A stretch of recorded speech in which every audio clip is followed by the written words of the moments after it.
This is Dr. Paul Cleveland with Boundary Stone. We're helping you navigate your way through a confusing world. Today, are you confused about the necessary consequences that follow from the governmental forced redistribution of income? Well, you may not have thought about it, but there are certain consequences and they're really unavoidable. And so I just want to talk to you today about one of those consequences. And that is that when government engages in forced redistribution of private property, the government will hinder economic progress. I mean, it's going to just happen. Well, to understand this, let me just tell you a story. I've been a professor for many years. I've taught lots of classes of students.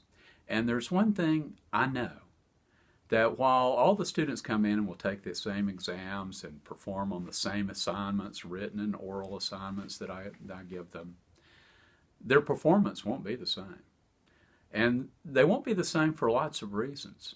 I mean, some students are just better prepared for the subject, and for whatever reason, they're just naturally gifted in it. Some work really hard at it to perform well. Others work sporadically or haphazardly. In fact, some, I'll refer to them as the unknown students, show up occasionally, usually the first day of class and on test days. But I really don't know who they are. They're just names in a book.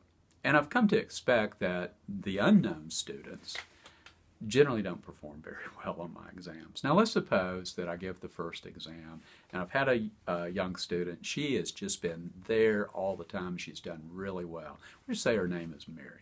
And Mary has really stepped up to the plate. And she comes in first exam and she knocks it out of the park. She makes a 96 on the exam. That's really good, Mary.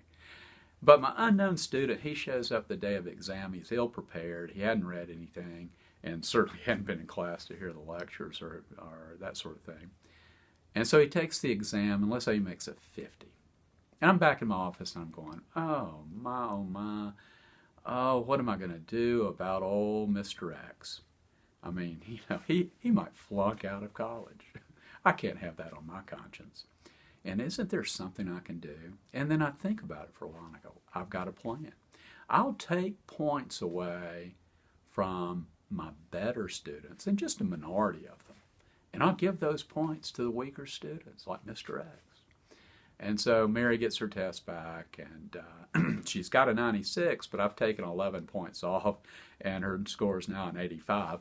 A solid B. She's got to be happy with that. And I've given about 20 points over to Mr. X. Now he's got a 70. It's a C minus. He is going to pass. Wow, this is great. This is great news.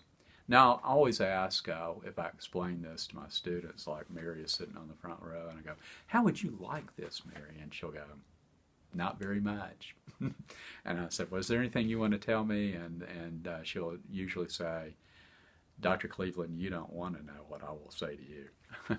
And I can understand that. But what she's saying is, it's not right. It's not just.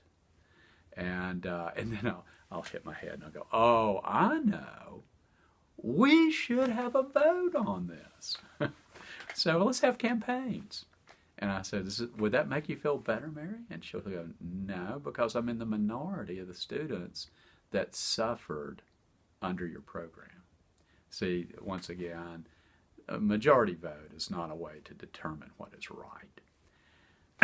And so now think about this for a moment. Going forward, how hard will Mary work in my class if she knows she can't keep the result?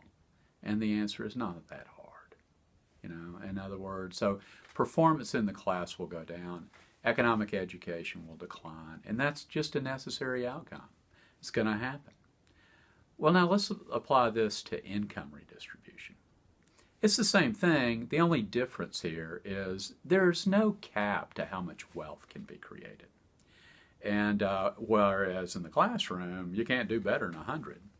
So in the classroom, performance immediately goes down. However, in the economy, not necessarily so when we first venture down that process. because there's no cap to how much wealth can be created. So we can still have some economic progress.